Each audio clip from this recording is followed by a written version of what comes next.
There's no doubt about it.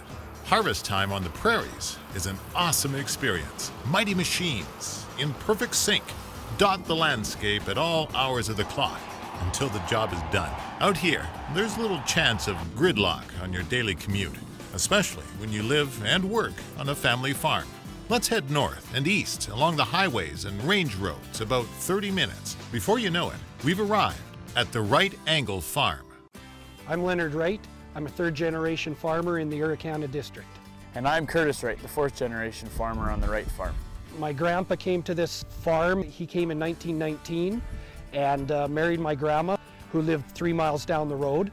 My mom and dad are still here, my wife and I, and my son and his wife, and 2 grandkids. So there's 4 generations living on our farm right now.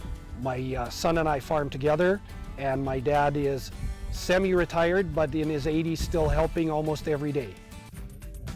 And every day is different, with a to-do list that seems to be as big as the sky itself. This mixed farming operation requires non-stop attention that includes everything from taking care of livestock to this, testing the moisture content of their grain. One of the things about being on a family farm like we are is the best thing about it is you're with family all the time, and the worst thing about it is you're with family all the time. We wake up in the morning, different houses. We all live in different houses. We intervene at the shop. We come up with a day's plan of what we're going to do that day, what needs to be repaired, what doesn't, what crop needs to go in.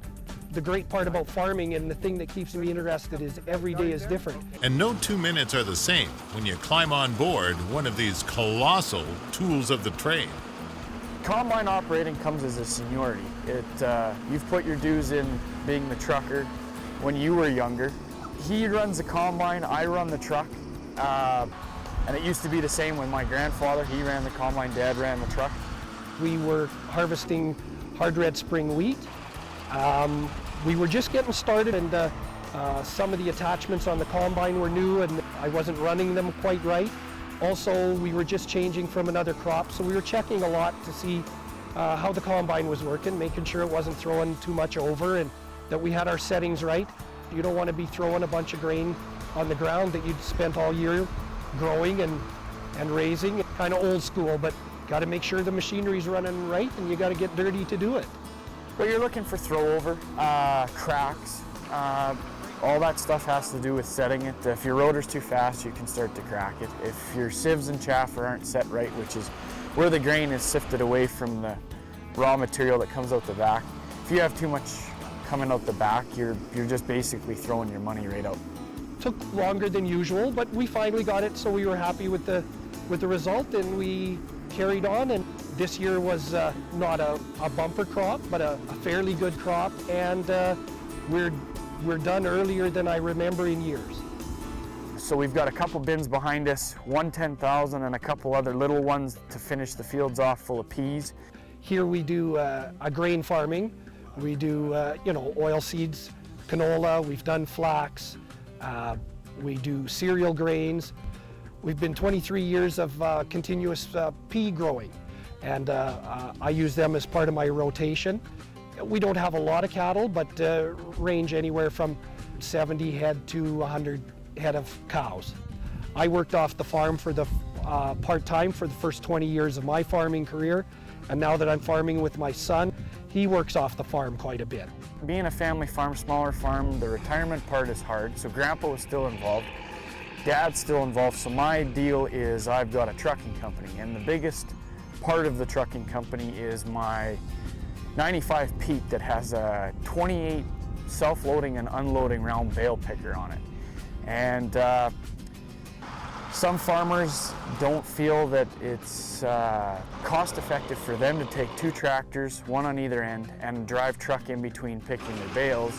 I can do it all myself, loading and unloading. The truck does it all itself. They don't need to be around. We got done harvest quite early and found that I have some Canada thistle spots, and next year I want to put peas on there. So to help fight the war with weeds, Leonard pilots a self-propelled high-clearance sprayer that allows him to drive right into a standing crop. Peas and Canada thistle don't mix so well. Canada thistle likes to just come up through peas like crazy, so a little shot of spray this fall, and we'll get that under control, and it'll be a lot cleaner crop for next year. I've got 2 boys now. I'll honestly say right now that it'd be hard for both of them to farm. We're not big enough. I would like my boys to farm with me like I'm farming with my dad and my dad with his.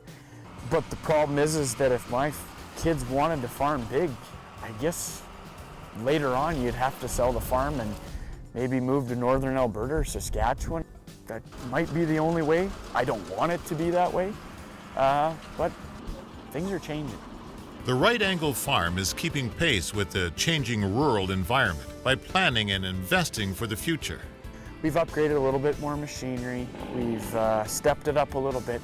We're trying to show people that we're not slouching. We're hoping that if land does come available, that they know that we're interested. We're doing everything that we can to get big enough to accommodate a little bit more. I've worked for guys that are 20,000 acres. I don't want to be that big.